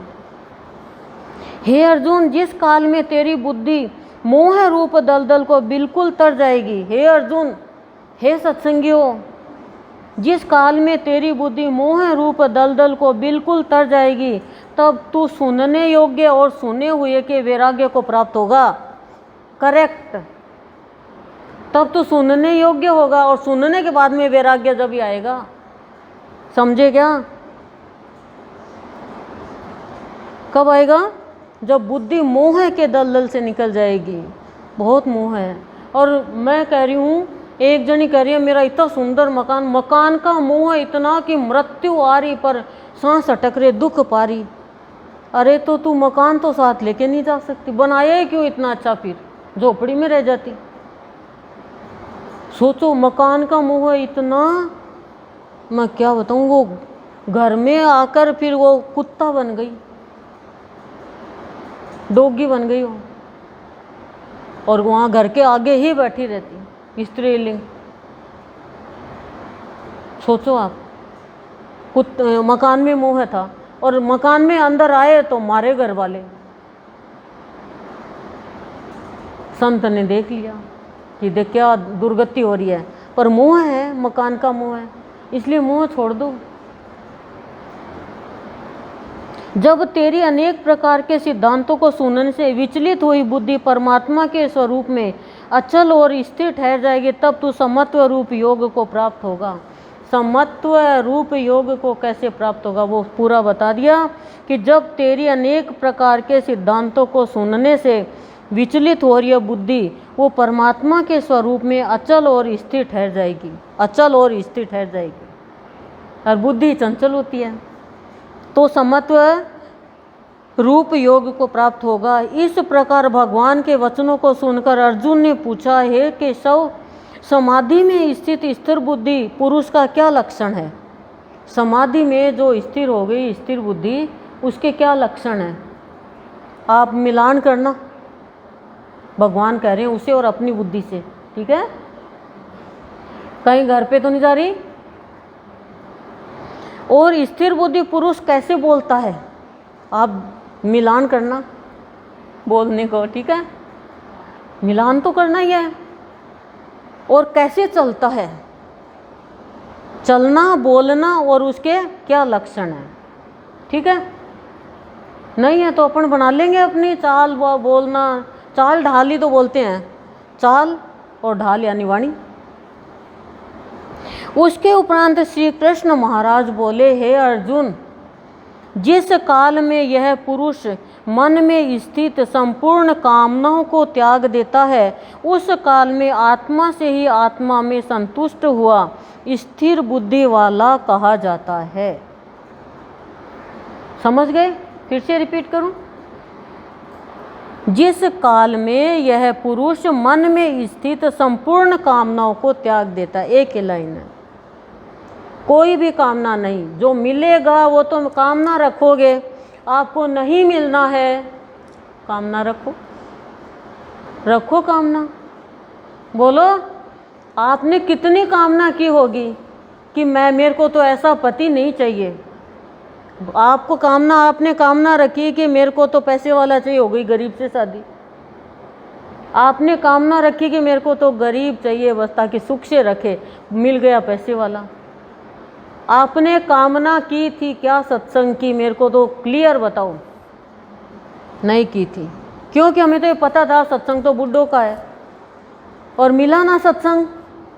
आपने कामना की थी क्या गुरुदेव बाबा मिले, गुरु माँ मिले? आपने कामना की थी कि गीता जी का श्रवण करें? बोलो, नहीं ना, फिर भी मिला ना।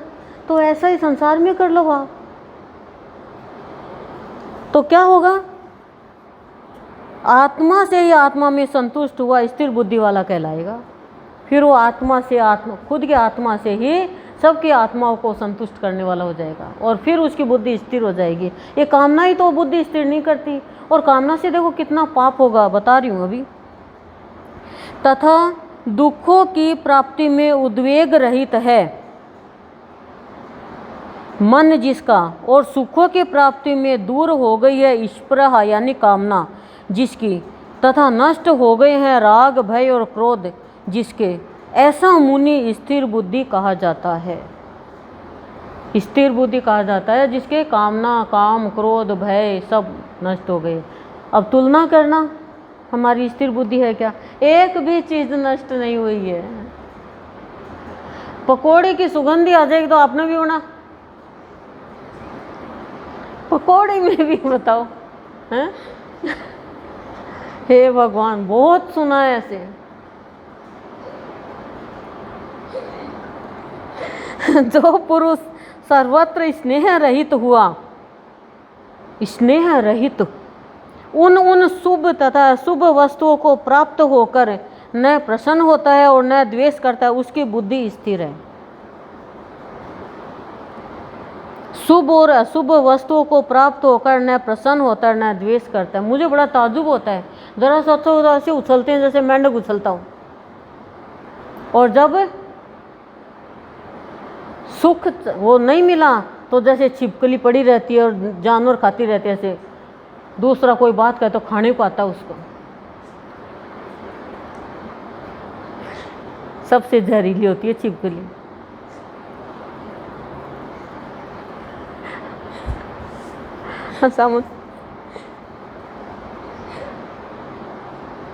कुछ भी अशुभ नहीं हुआ। देखो, मैं कल भी कह रही थी कि हम सोचते हैं ये तो बहुत गड़बड़ हो गया, ये तो बहुत खराब हो गया, पर सत्संग ये कहता है जो होता है अच्छे के लिए होता है। जो भी होता है, जो भी लड़ाई हो, झगड़ा हो, क्लेश हो, और कोई पीड़ा हो, कोई नुकसान हो, जो भी होता है अच्छे के लिए होता है। यदि पैर भी टूटा है तो अच्छे के लिए हुआ है। कोई ज़्यादा टूटने वाला था, वो एक में ही रह गया। हमेशा ये कहो जो होता है अच्छे के लिए होता है। खराब हो गया, खराब हो गया, खराब हो गया, बस वो खराब ही चल पड़ता है।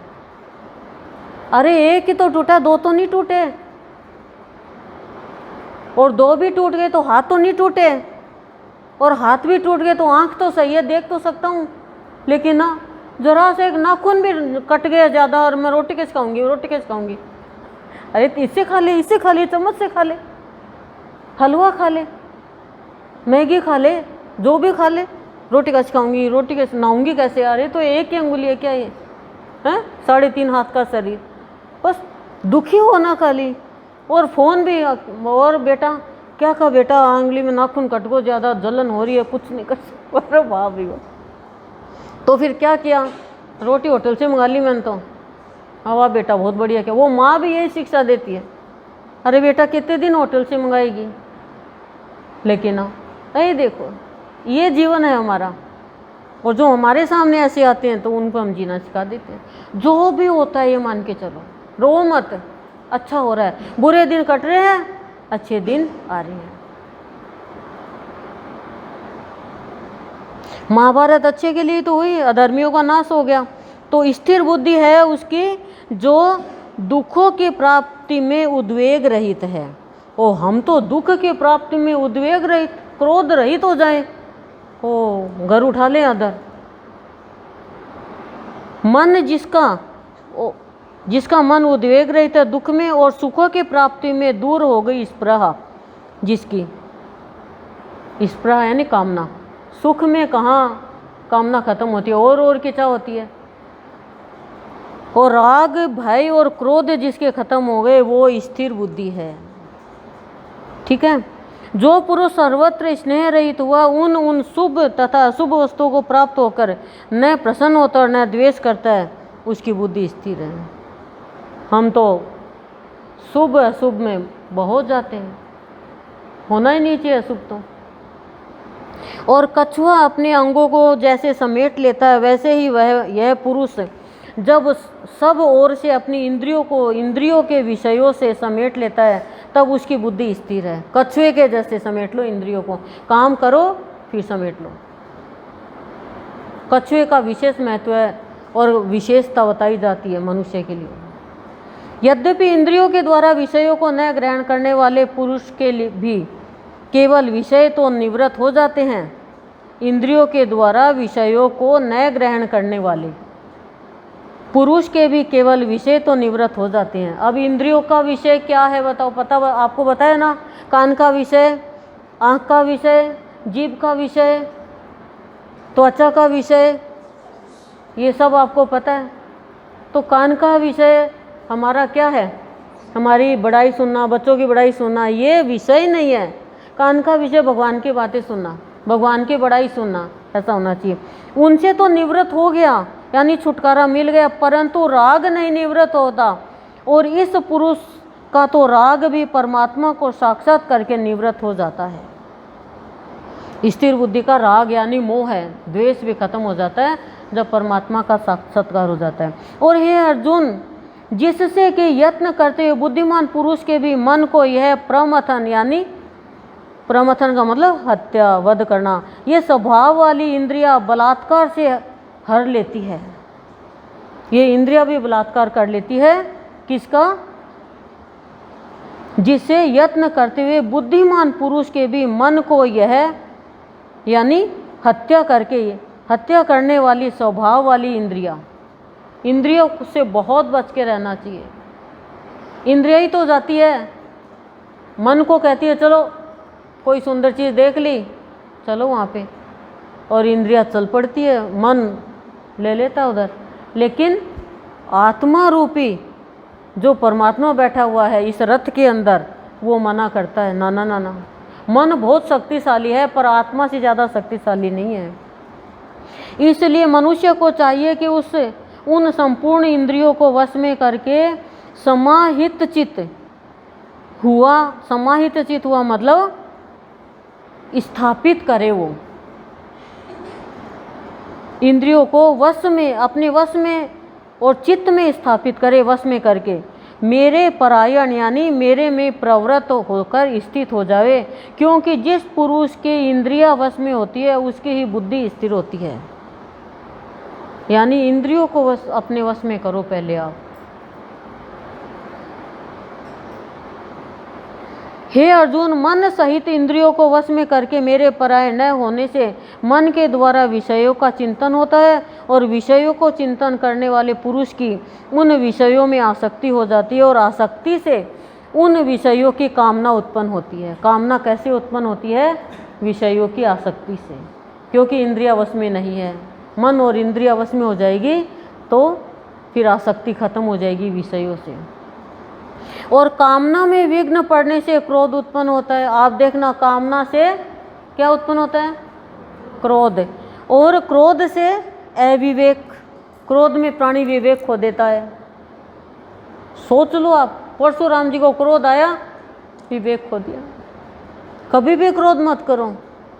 सामने वाले को क्रोध आ रहा है, 100 डिग्री दिलाओ सामने वाले को, अच्छा वाह वाह बहुत बढ़िया, ठीक है, और बोल बेटा, और बोल तू, ओहो तेरे को तो पूरा ज्ञान है। क्रोध में वो बोलेगा हर कुछ ही, वाह वाह, और बोल, बहुत अच्छा बोल रहे हैं, पानी ला के दूँ थोड़ा, अगला एकदम शांत हो जाएगा। लेकिन हम तो, वो उबल रहा है, मैं तेरे से ज़्यादा उबलूंगी,